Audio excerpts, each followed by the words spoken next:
Hello friends! I just thought I would try and do a series of videos for you about Memory Masters so that you can just come back to this page and look at things as you have questions. It's a little harder to get us all together for a meeting. So anyway, the very first thing I want to tell you to do, it's the most important thing I can give you right now, is for you to go to the left side of this Facebook page under the Files tab, and there will be one file. I've only uploaded one file, and it is the 2018 Memory Master Guide. You're going to want to download that and either print it or put it on a tablet, something that you can access easily and read, because everything I'm going to share with you in the next several video segments comes directly from that guide. And so it should answer the majority of your questions, and then you can watch these videos and hopefully it will help.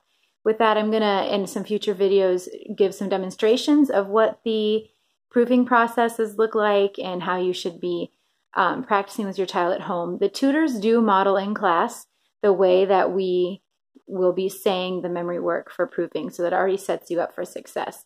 So first of all, anybody can be a memory master. Anybody who is enrolled in a community, who is practicing at home and is participating in class.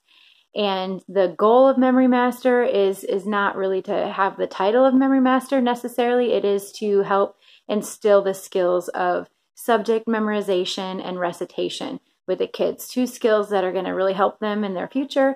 We just are giving them the opportunity right now to grow those skills in this way. And I'm one of those people who needs a goal like Memory Master in order to really put my all into work. And so this is a way to do that. And so it's really important along this process, though, that you check your heart and you check your child's heart, that the title isn't necessarily the thing you're going for, but you're trying to develop skills along the way, and that the title is a reward, but really what they're being rewarded for is their work ethic in this, and all the information that they're gleaning. And so just check it as you proceed in this process. Make sure you're both on board with it and willing to work with it. I know that one of my kiddos always really wants to do this, and we know it's possible, but by the time we hit the very end, probably we're about 95% of the way through, like between right before the first parent proof or between the parent and the tutor proof, I hear, I don't want to do this. This is too hard. I don't know why I decided to do this stupid thing. I hear stuff like that, and I give a gentle push through, reminding them, hey, remember when we talked about at the beginning of the year that this is something we really wanted to do?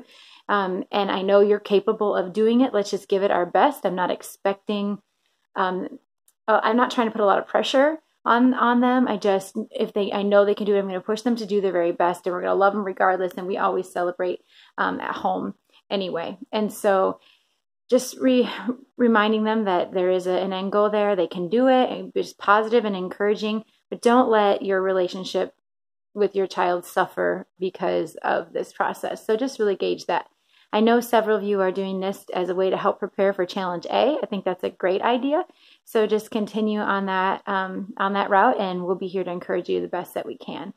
So a lot of people ask me, how do I prepare my kid for a Memory Master? And number one, I can tell you, is to review that memory work over and over. Every week, review the week that we're on, but also review things we've already done. It would be a good idea to jump forward, either go ahead a whole week, or what we like to do is just listen to all the subjects all at once, or listen to the last 4 weeks, like 20 through 24, to get all of that in our memories, so that when we come to that, it's more of an old hat than brand new. So just continue reviewing your memory work over and over. You can use the guide, you can use the flip books that you can find on CC Connected, you can use the flashcards that CC sells in the bookstore. You can let your kids make a video or a recording of the memory work and let them listen to it that way. You can create a CD that you play all the time, or play the CC CDs.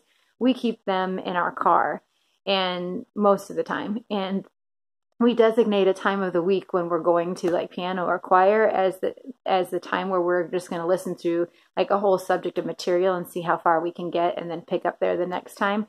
We like to do it by subject to get ahead, so it's really up to you. But the setting aside like one time of the week where we always listen to it in the car has been really helpful. A great way for geography is to make sure they're using the black line maps. You can find those in the Foundations Guide, or you can find them on the Trivium table. There's a black line portion. And make sure they're practicing those. A way that we found really helpful is that my kids trace them cumulatively every week. So right now we're on week 10, and so the first time my kids sit down to trace maps, I require them to trace weeks 1 through 10. They say the name of the places and they trace them as they go. And then once they've done that one time, I'd let them just stick with the week of material that they're on. But we do that every day, or 4 days a week. And so it really helps to cement those in. And pretty soon here, I'll have them jump ahead to the end geography so that they're strong on that when we hit the time for proofing. I know you probably all have a lot of questions about the proofing process, and I'm going to do a separate video specifically on the proofing process. So there are 3 this year, 1 with a parent, 1 with a tutor, and 1 with me, the director. So that's an overview of Memory Master, and keep an eye out for more videos to come. Good luck!